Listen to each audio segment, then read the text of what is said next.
What's going on, everybody? My name's Dylan, and I love cinema, and on this channel we talk about all things cinema. Today, we are going over my top 10 favorite movies so far in 2026. To preference, there are a couple that I've not seen that would have a chance at making this list.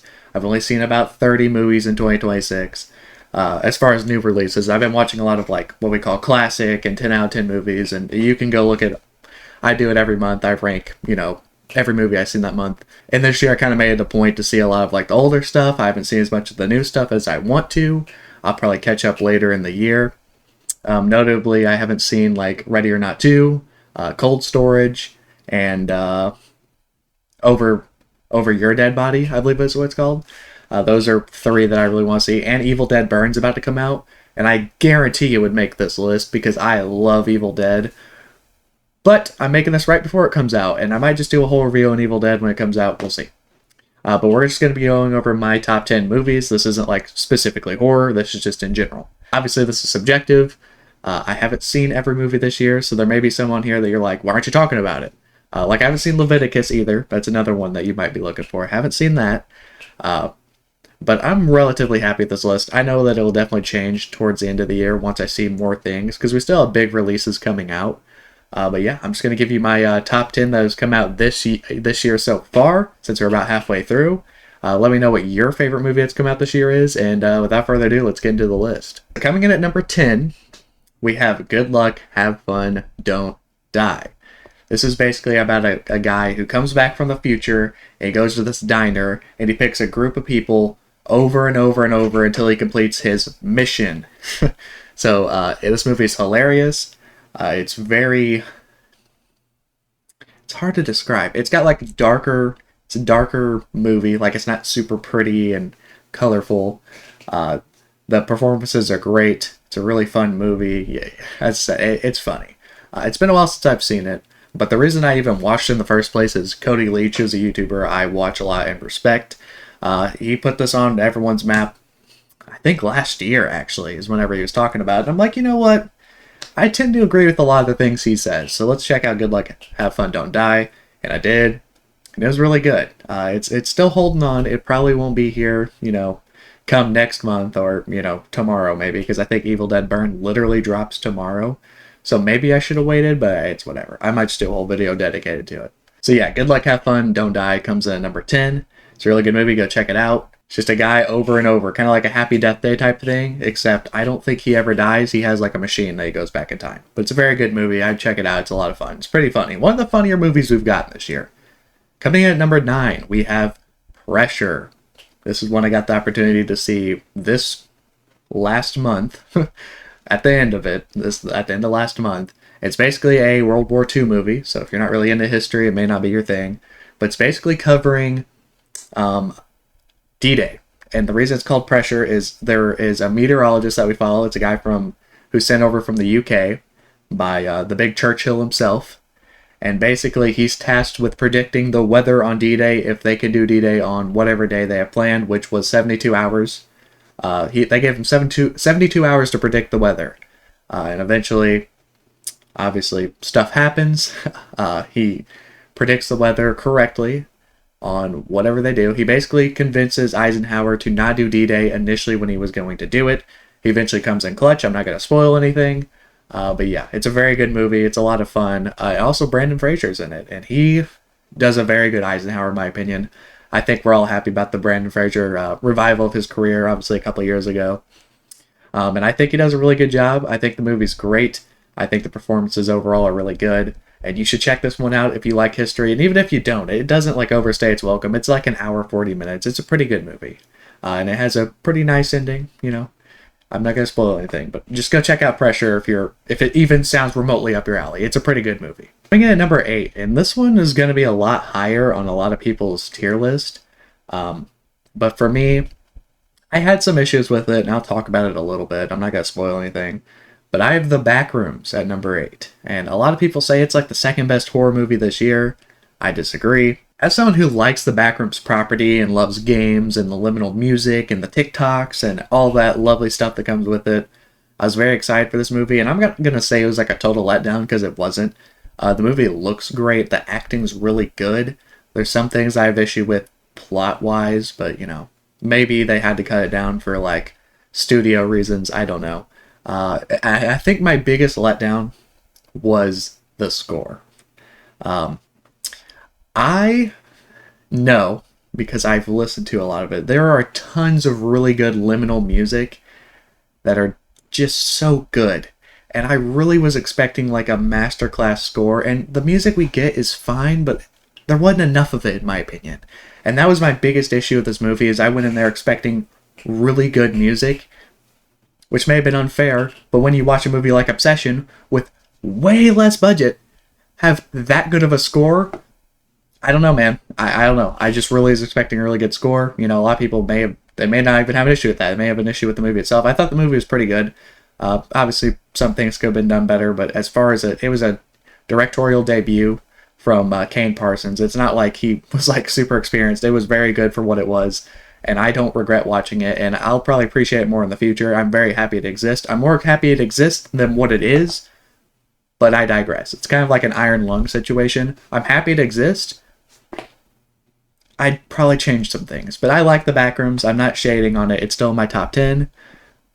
Just could have been a little bit better in my opinion. Oh man, coming at number 7. This is the controversial one. People are not gonna like this take, and they're gonna be really mad it's above the Backrooms. I have Scream 7. Yep. Write your hate comment. Go ahead. I'll take it. I'll bear the burden. I actually had a lot of fun with this movie. Granted, my issues with it were about the same as everyone else, where at the end of the movie, the reveals and their motives, not good. Probably the worst in the franchise. But as far as the movie goes, I thought it made me laugh a lot, first off. I thought it was pretty funny. I don't know if I'm alone in that boat. But I actually thought the movie was really funny. And basically what we're doing, we're just following Sydney again, which, some people have an issue with that too, and that's fine. I'm just a D1 Scream glazer. I love the Scream franchise. It's my favorite horror franchise. So you could just say I'm just biased, and you know what? I am. I love Scream. I had a lot of fun with this movie.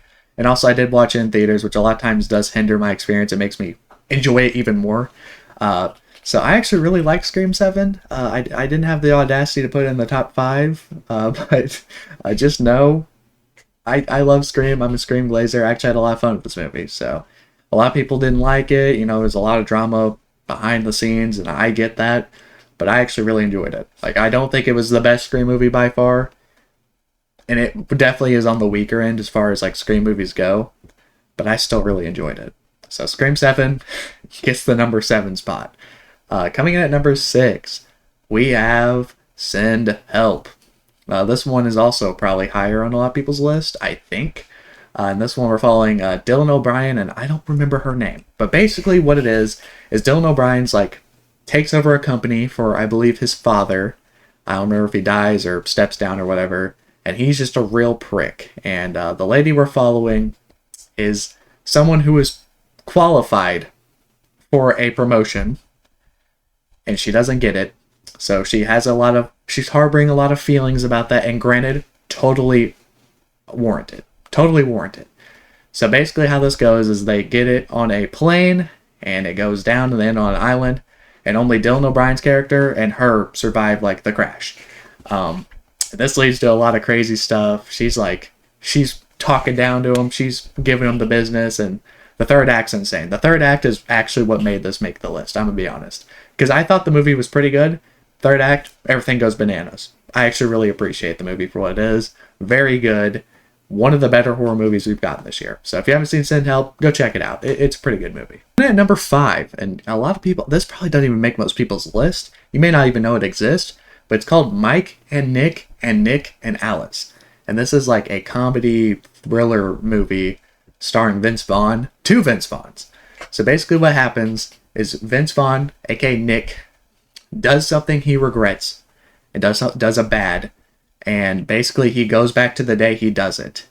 So then we have these 2 Vince Vaughns kind of clashing, kind of freaking out, because obviously the old Vince Vaughn's like, why is there another me here? This leads to all sorts of chaos. It's a funny movie, it's entertaining, it's dumb fun, It probably shouldn't be this high on the list, but I don't know. I just had a lot of fun with it, and I feel like it's really rewatchable.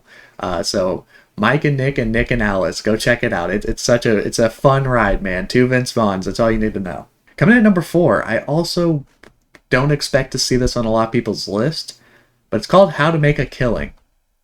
And I actually really enjoyed the one time I watched this. Granted, a lot of these may be due for a rewatch already, and maybe I would have a different opinion. Basically, we're following this guy who, played by Glenn Powell, by the way. If you're a Glenn Powell person, which I'm relatively fond of him, you're basically following him, and he's in line for an inheritance. And there is a whole laundry list of family members who are in front of him, and he was done dirty as a kid, and he basically decides that he's going to do something about it. So he's basically going through and killing his relatives to get this inheritance. And he's going through a list, he's taking them out. Obviously, this leads to all sorts of stuff. Very fun movie. I actually really like the premise. I don't know if it's been done before. I haven't seen it, but I really enjoyed this movie. I thought it was such a fun concept, and it ended up being a pretty good movie. I don't know how most people feel about it, but it's my list. It's subjective. It's my opinion, okay? But I actually really enjoyed this. So if you're a Glenn Powell person and you want to see him kill people, go check it out. Coming in at number 3, I have Hokum. This is a horror movie. I actually really enjoyed Hokum. A lot of good things to say about it. Notably, I love where it's filmed. I think it's filmed beautifully. I think the acting's great. Starring Adam Scott, who I knew from Step Brothers as Brennan's older brother. So I hadn't really seen him outside of comedy before, but I thought he killed this role. So basically, we're following this guy, Adam Scott, who is like who is a author. That's an actor, and he's basically just dealing with a lot of demons from when he was younger. Bad things happened, and he's kind of a prick, a little bit. He's very rude to someone who works at the hotel he's in, and basically he goes up to a hotel room looking for someone who is missing, and he gets stuck in there. And then he's stuck in there with a whole bunch of spirits and all these other lovely things. Obviously, I'm not going to spoil it. Very good movie. If you like paranormal movies, this movie's right up your alley. I thought it was very good. I thought it was a lot of fun, and it was surprising to me because I saw it late, and I didn't hear that much buzz about it, And I think it released the same month as like Obsession and Backroom, so it was kind of faulted for that, I think. But go check out Hokum if you didn't. If you like horror movies, Hokum is right up your alley. I mean, this movie was great. Coming in at number 2, we have Project Hail Mary. This movie is awesome. I love Ryan Gosling. I would go as far as say he's probably my favorite actor. I love his style. I think he's hilarious. I think he just does everything exactly how I want him to. And basically, we're following this guy who's stuck in space because the world is like ending, and they're trying to, I believe, go to another planet. And he gets sent up there with a couple other people, none of which survive. And basically, this whole movie, we're watching him figure out what to do. Because I believe he wakes up early. I could be wrong on that. I need to rewatch it. It's been months. And then he's basically just trying to figure out how he got up there, why he's up there. And he's connecting the dots, and he's slowly getting his memory back throughout the movie. And then we get to meet this alien creature who he connects with named Rocky. This movie is such a fun ride. My second favorite space movie of all time, maybe my favorite Ryan Gosling movie. This movie is awesome. You should go check it out. I'm sure you've heard a lot of praises about it because it was pretty big when it came out, and it deserved it. Project Hail Mary was a ton of fun. I love that movie. I can't wait to watch it again. Project Hail Mary makes my number 2. Coming in at number 1, and this is everyone's number 1, it's Obsession. There's not a lot to say about this that hasn't been said a million times. We basically follow a guy named Bear. He wishes a willow on a willow. He snaps a one-wish willow, and he's like, I wish Nikki loved me more than anything else in the world. And worst thing he could have done, probably, because he's terrible as a person, and she is terrifying. That's what she is. This movie is beautifully shot. It's very well contained. It's in like a small area, which I really like movies that stay contained to an area. I mean, my favorite movie of all time is It, 2017. Stays in the town the whole time. That's just right up my alley. The music, amazing. The acting, amazing. The plot, amazing. The movie is terrifying. All I felt was anxiety and dread the entire time. If a movie can make you feel an emotion that long and that often, probably a pretty good movie. And I think it just passed 400 million like in the box office or whatever, something along those lines, which it's got to make it one of the highest grossing horror movies domestically ever, right? I'm pretty sure. I don't think I'm tripping. This movie is amazing. Curry Barker killed it. I hope he has an amazing directorial career because he deserves it. If his next movie is half as good as that one, he's going to be in elite company for a long time. Obsession's amazing. I'm sure you already know this. This is going to be most people's number one, and it should be. It's a great movie. Best horror movie we've gotten in a long time. And I'm not saying that we haven't gotten a lot of good horror movies, because I feel like the 2020s have actually been making some classics, in my opinion. But Obsession's amazing. As I said, there's not a lot to say about that has been said. Go watch Obsession if you somehow haven't. If you don't like Obsession, let me know down below. Let me know why. But I feel like if you're a horror fan, you love Obsession. It's really hard not to.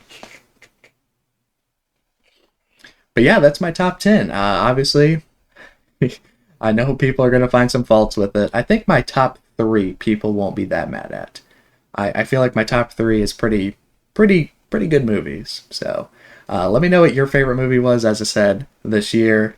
I appreciate you clicking on the video, and I hope to see you in the next one.